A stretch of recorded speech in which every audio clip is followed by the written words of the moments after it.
ending. The play was so amazing. I don't want to give away the ending, but it's kind of ending that makes people in the audience tearly.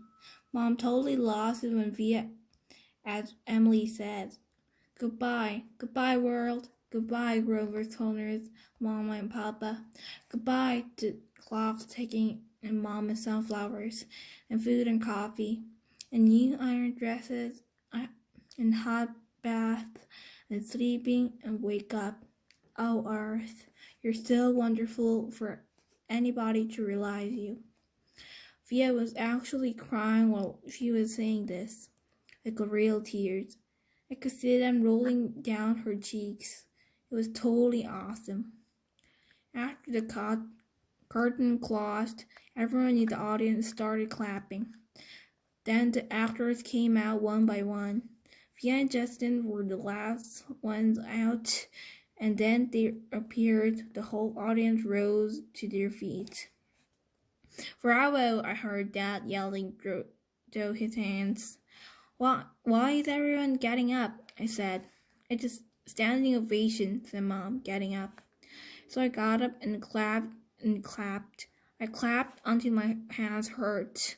For a second, I imagined how cool it would be to Via and Justin right then, if all these people standing up and cheering for them.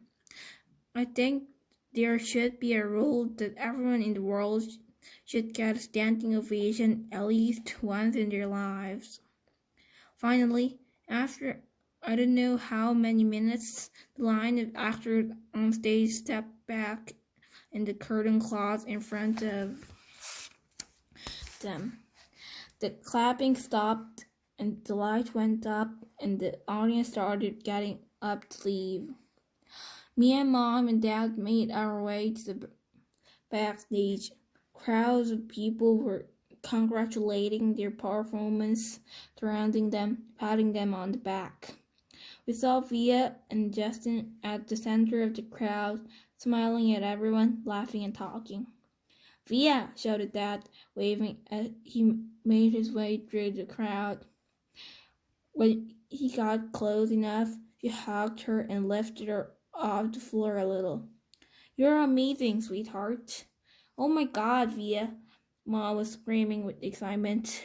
Oh my God, oh my God!" She was hugging Via so hard Via would suffocate, and Via was laughing. "You are brilliant," said Dad. "Brilliant," Mom said, kind of nodding and shaking her head at the same time. "And you, Justin," said Dad, shaking Justin's hand and giving him a hug at the same time. "You're fantastic." "Fantastic," Mom repeated. She was, honestly, so emotional she could barely talk. "What a shock to see up there, Via," said Dad. "Mom didn't even recognize you at first," I said. "I didn't recognize you," said Mom, her hand over her mouth. "Miranda got sick right before the show started," said Via, all out of breath. "There wasn't even time to make an announcement. I had to stay she looked kind of stage because she was wearing all this makeup and I'd never seen her like this before. And you just stepped in there right at the last minute," said Dad. "Wow, she was amazing, wasn't she?" said Justin, his arm around Via. "That wasn't a dry eye in my house," said Dad. "Is Miranda okay?" I said, but no one heard me.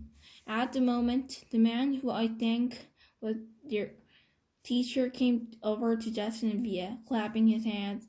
"Bravo, bravo, Olivia and Justin." He kissed Via on both cheeks. "I flipped a couple of lines," said Via, shaking her head. "But you got through it," said the man, smiling ear to ear. "Mr. Davenport, these are my parents," said Via. "You must be so proud of your girl," he said, shaking their hand with both his hands. "We are. And this is my little brother, August," said Via. He looked like he was about to say something, but suddenly froze when he looked at me. Mr. D, suggested, pulling him by the arm. Come meet my mom. Via was about to say something to me, but then someone else came over and started talking to her, and before I knew it, I was kind of alone in the crowd.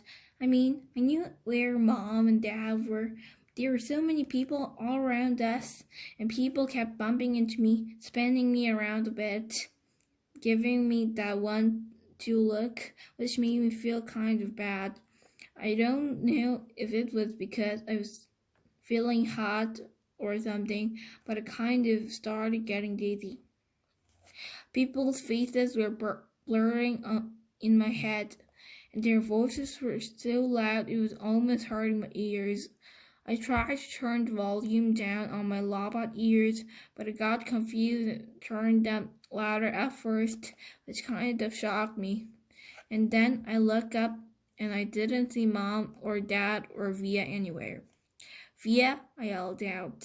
I started pushing through the crowd to find Mom. Mommy! I really couldn't see anything but people's stomachs and thighs all around me. Mommy!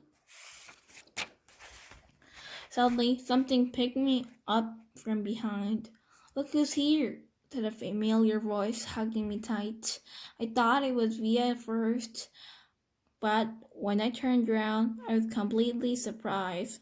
Hey, Major Tom, she said. Miranda, I answered, and I gave her the tightest hug I could give.